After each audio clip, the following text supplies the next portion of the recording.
Amid the countless books, podcasts, videos, and articles about happiness, does the world really need another guide? You might feel confused by the overwhelming advice from self-proclaimed happiness gurus who are not real scientists.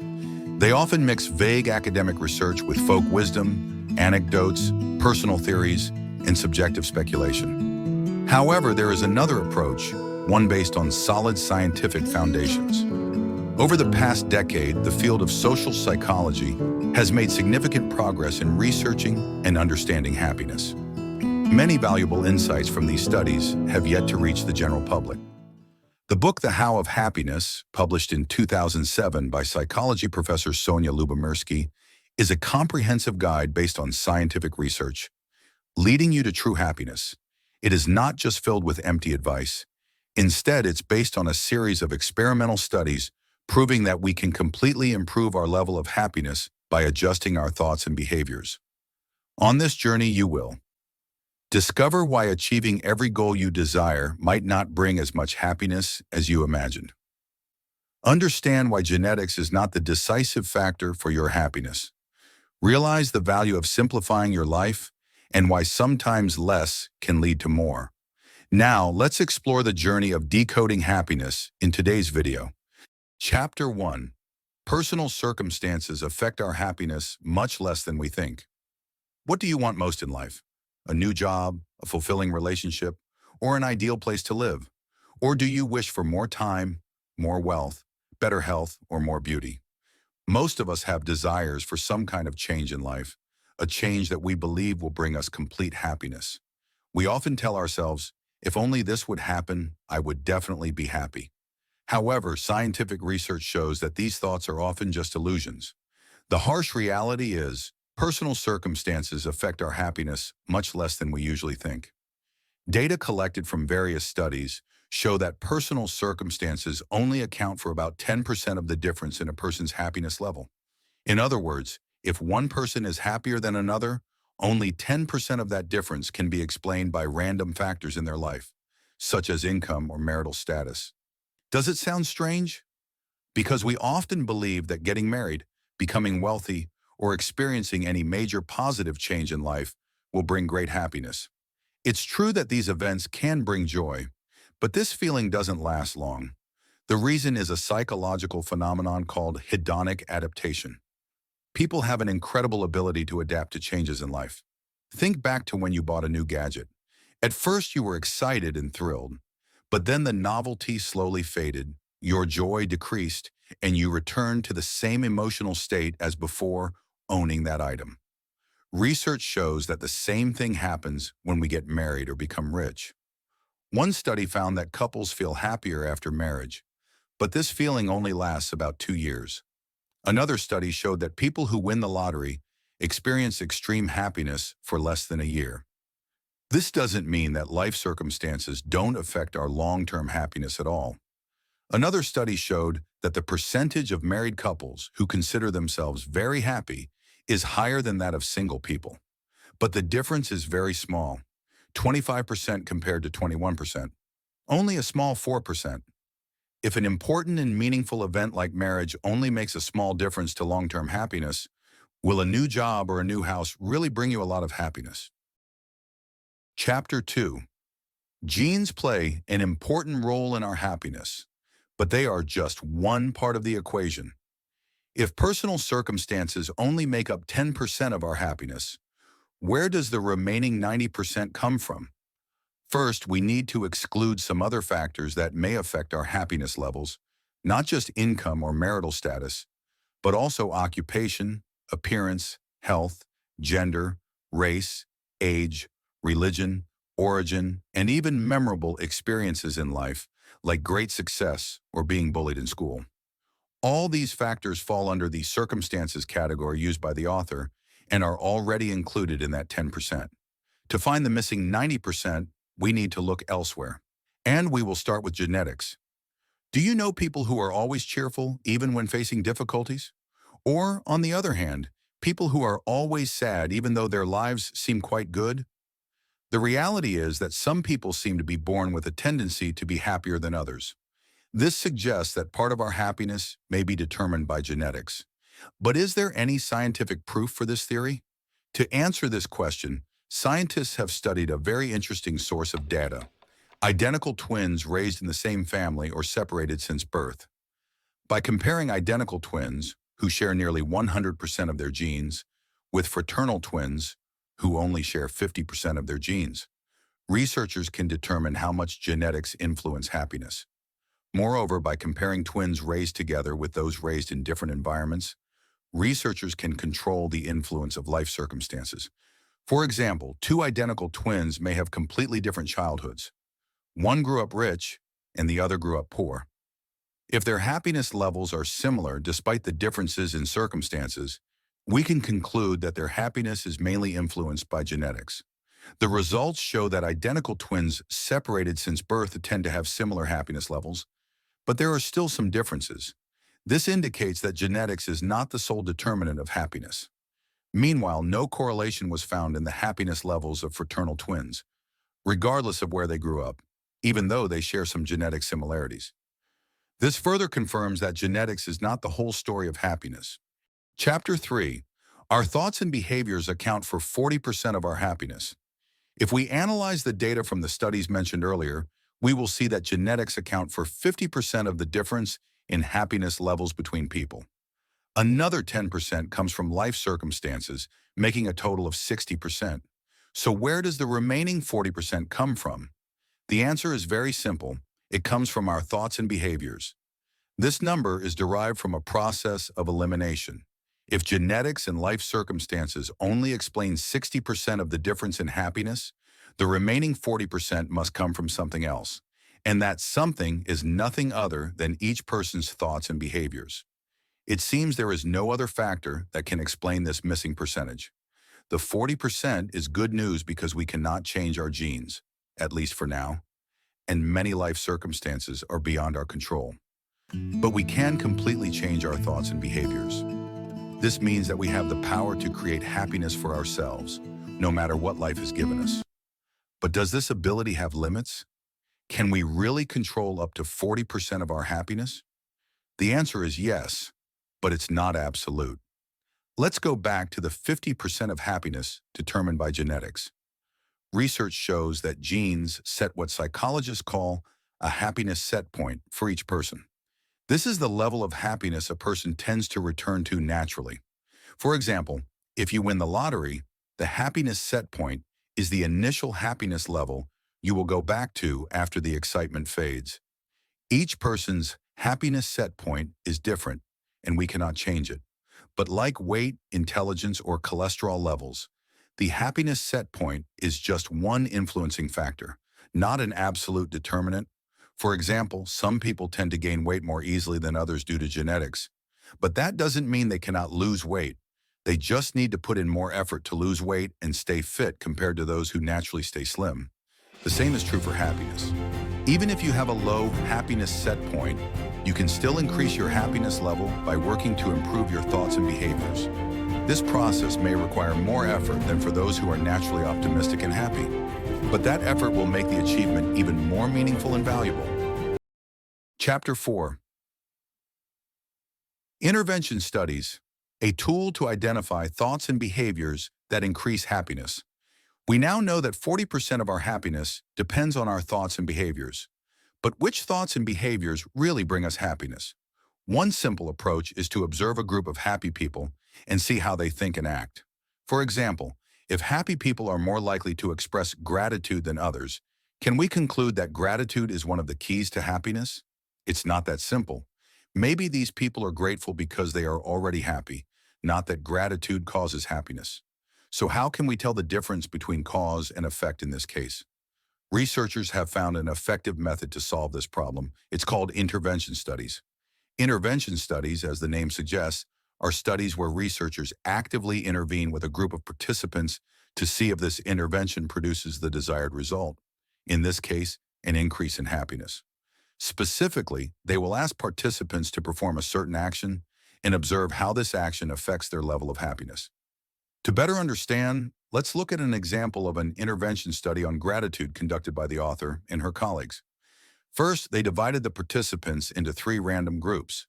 For 6 weeks, the first group was asked to write down 5 things they were grateful for in a journal 3 times a week, on Tuesday, Thursday, and Sunday.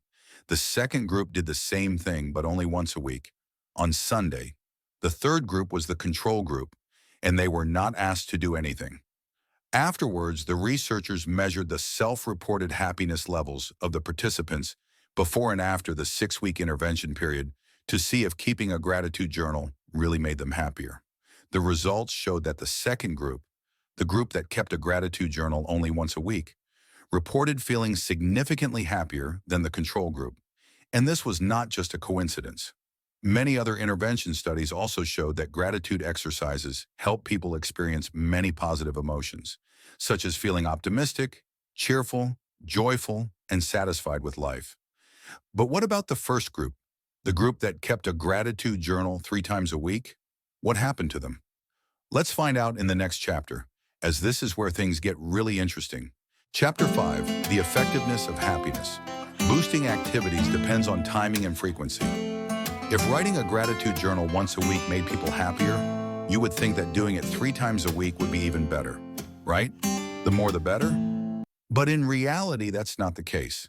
In the author's intervention study, the group that kept a gratitude journal 3 times a week did not experience any significant increase in happiness. Their happiness levels were similar to the control group, those who did not practice any intervention. The positive effects experienced by the group that wrote once a week completely disappeared in the group that did it 3 times a week. So what happened? The answer to this question leads us to one of the author's most important findings about happiness. The effectiveness of a happiness-boosting activity depends on the timing and frequency with which you practice it.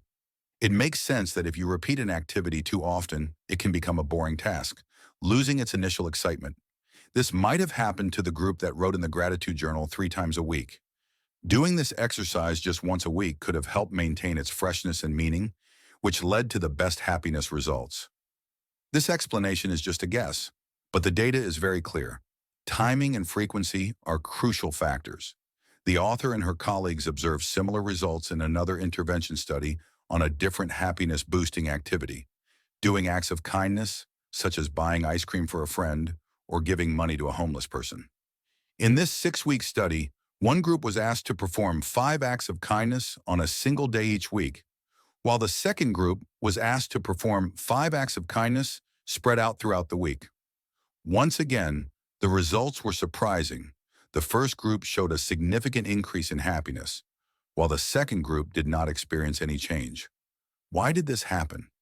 Again, this is only a guess, but perhaps concentrating 5 acts of kindness into a single day makes a stronger impression than spreading them out over the entire week. After all, most of us already do small acts of kindness every day, so adding a few more might not make much difference. But have you ever tried doing 5 acts of kindness in one day? You would definitely feel a noticeable difference.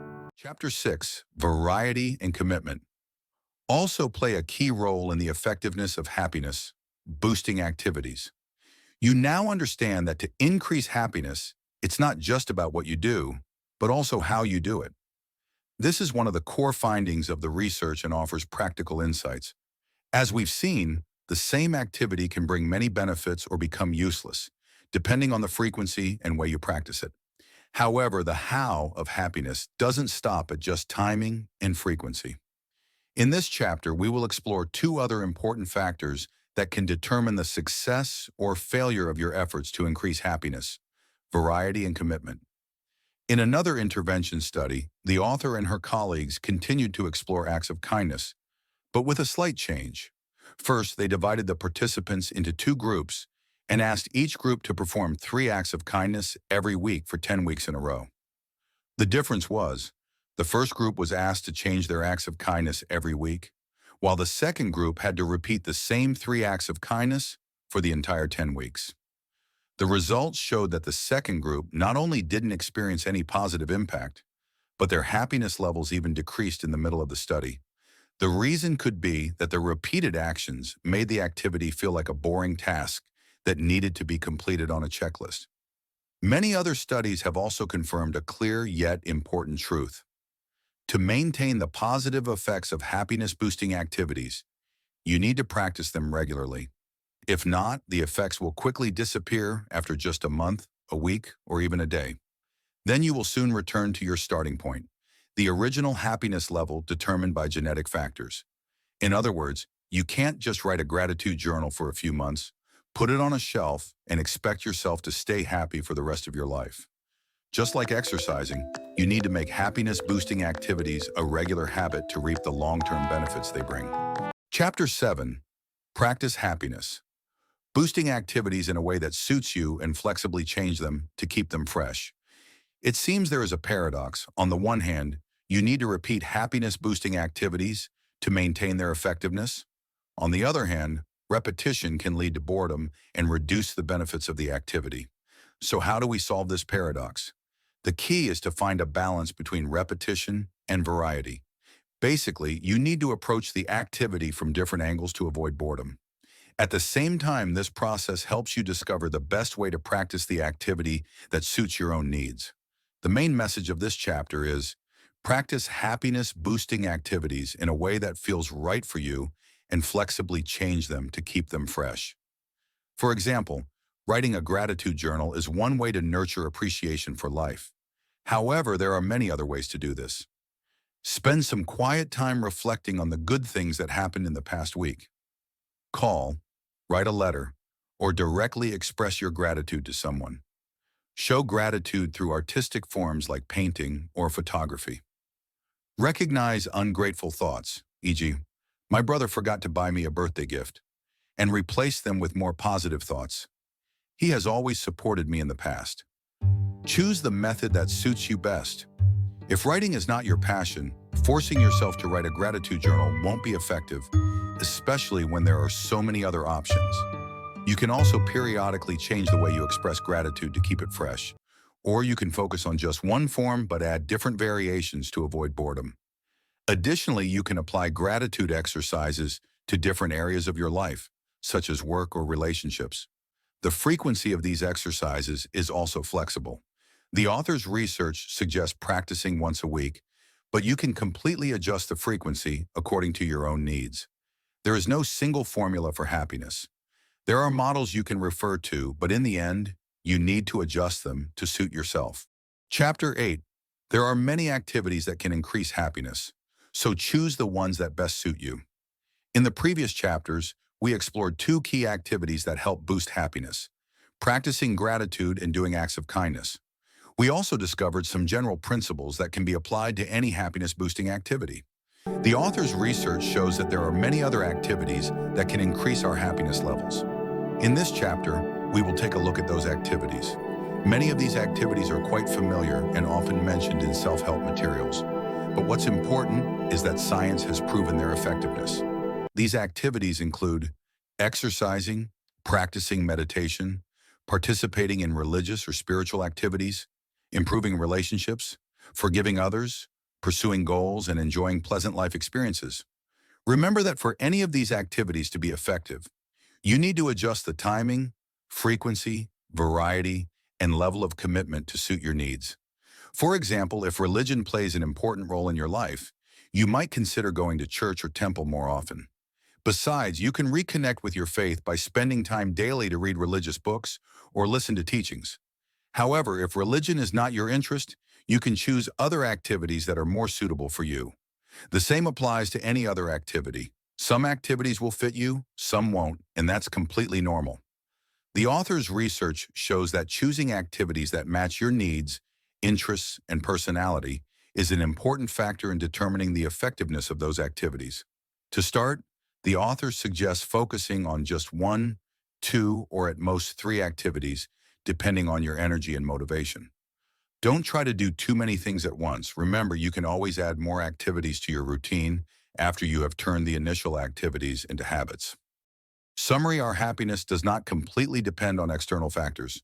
In reality, only 10% of our happiness is influenced by circumstances, 50% is determined by genetics, and the remaining 40% is entirely in our control. We can create our own happiness by changing our thoughts and behaviors. Studies have shown that there are many activities that can help us achieve this, but to get the best results from these activities, you need to pay attention to a few points. Choose activities that suit you. Each person is suited to different activities. The key is to find the ones that truly match your needs, interests, and personality. Commit to practicing. Consistency and regular practice are the keys to positive changes. Always keep things fresh. Don't be afraid to experiment and change activities to maintain interest and avoid boredom. Practice regularly. Set the right time and frequency for activities that bring you joy and happiness. In addition, you can try these 2 ways to increase happiness by changing your mindset. 1. Practice positive thinking. Spend 20 to 30 minutes each day imagining the brightest future you can think of, where you have worked hard and achieved your goals. Visualize in detail what your life would be like 1 year, 5 years, or even 10 years from now. 2. Get rid of negative thoughts. Whenever worries or negative thoughts appear, tell yourself to stop. You can say it silently in your head or out loud. Then shift your focus to something more positive, like your shopping list, an upcoming trip, or the tasks you need to complete. Anything that can help you break free from negative thoughts. Thank you for listening. If you found this video helpful, please share it with those who might need it. Give it a like, subscribe, and turn on notifications to see the latest